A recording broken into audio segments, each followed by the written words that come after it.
Tuhan bersamamu.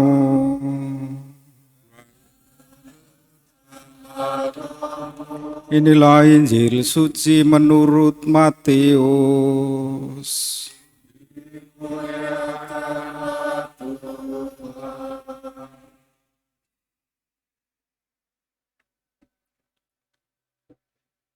Pada suatu ketika Yesus bersabda kepada murid-muridnya, "Bukan setiap orang yang berseru kepadaku, Tuhan, Tuhan, akan masuk kerajaan surga, melainkan dia yang melakukan kehendak Bapa-Ku di surga.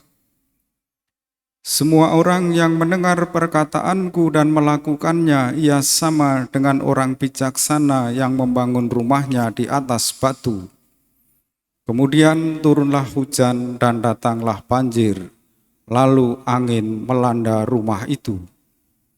Tetapi rumah itu tidak roboh sebab dibangun di atas batu. Tetapi setiap orang yang mendengar perkataanku, ia tidak melakukannya, ia sama dengan orang bodoh yang membangun rumahnya di atas pasir. Kemudian turunlah hujan dan datanglah banjir, lalu angin melanda rumah itu, maka robohlah rumah itu dan hebatlah kerusakannya."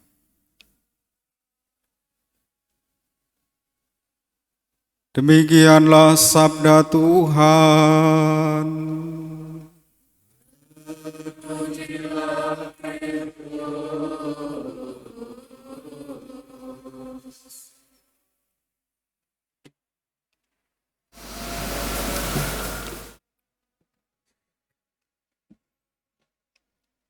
Umat Allah yang terkasih dan keluarga Bapak Paulus Junanda yang berduka.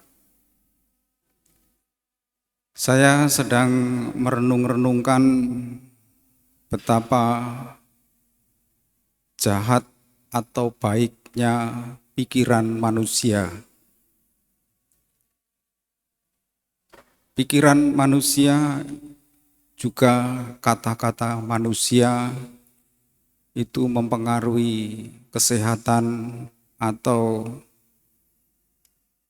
rasa sakit kemanusiaan kita.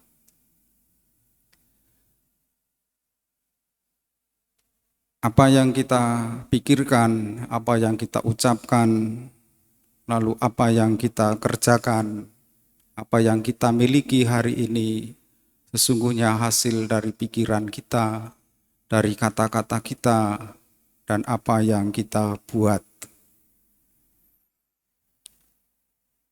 3 hari kami merawat Romo Andreas Sunaryo di tempat ini. Lalu saya rasakan rasa lelah, capek, badan kayak digebuki, sakit. Tapi saya sadar ini pikiran jahat. Lalu ada pembalikan pemikiran, jangan jadi beban, pasti Romo Andre berbahagia di surga. Lalu tadi pagi Romo Pratomo WA di grup Keuskupan dan Imam Diocesan, Romo Aloysius Mujiantono yang bertugas di Pringsewu muntah-muntah dan pusing. Setelah di-scan katanya ada pendarahan di otak sebelah kiri, harus istirahat total. Mendengar itu pasti ngedon lagi, ada apa ini kok terus-menerus. Tetapi pikiran sekali lagi harus positif, kata-kata harus baik, tidak boleh yang jelek-jelek, yang kemungkinan-kemungkinan terburuk. Akhirnya apa yang bisa dikerjakan, dan apa yang tidak bisa dikerjakan, diserahkan kepada Tuhan. Hari ini keluarga Bapak Paulus Junanda meninggalkan keluarganya, juga kita semua meninggalkan seorang istri, Ibu Binawati, anak-anak Silvi, Lukas, Yohanes, dan William, juga seorang cucu Moreno dan anak menantu Suven dan Clarissa, serta adik-adiknya Bapak Petrus Chandra, Bapak Suherman, dan Bapak Yohanes Gianto. Saya meminta jangan ada pikiran jahat, jangan ada perasaan sedih. Mari kita mengadakan pembalikan terhadap situasi buruk kemanusiaan. Karena manusia memang satu berdoa, itu tugas pokoknya. Lalu yang kedua berupaya sampai pada batas kesanggupannya. Dan yang nomor tiga berserah kepada Tuhan. Berserah inilah yang paling sulit dalam hidup manusia. Apalagi harus sehati seperasaan dengan Allah. Dan kalau kita berpegang pada sabda Tuhan, kita ini bagaikan orang yang mendirikan rumah di atas batu. Meskipun ada badai kehidupan, entah peristiwa sakit atau penderitaan pun kematian, harusnya bangunan hidup kita tidak roboh. Karena kita percaya bahwa sabda Tuhan itu memberi kekuatan, memberi penghiburan. Kalau pikiran manusia punya pengaruh besar, kata-katanya juga punya pengaruh besar, apalagi sabda Tuhan. Harusnya sungguh mempengaruhi hidup kita. Dan kematian Bapak Paulus Junanda, juga saya mengenang kematian Romo Andreas Sunario, adalah penyerahan diri secara utuh kepada Allah, lalu tindakan Allah yang penuh belas kasih.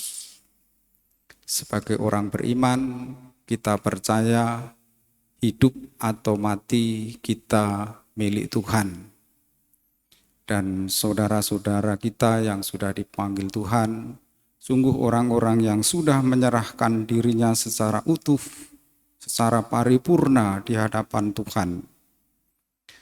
Dan bagi kita, masa Advent ini dipanggil untuk berjaga-jaga, untuk siap sedia, supaya pertama dalam merayakan Natal kita didapatinya pantas, dan yang kedua, jika pada saatnya Tuhan datang untuk kedua kalinya, kita didapatinya pantas.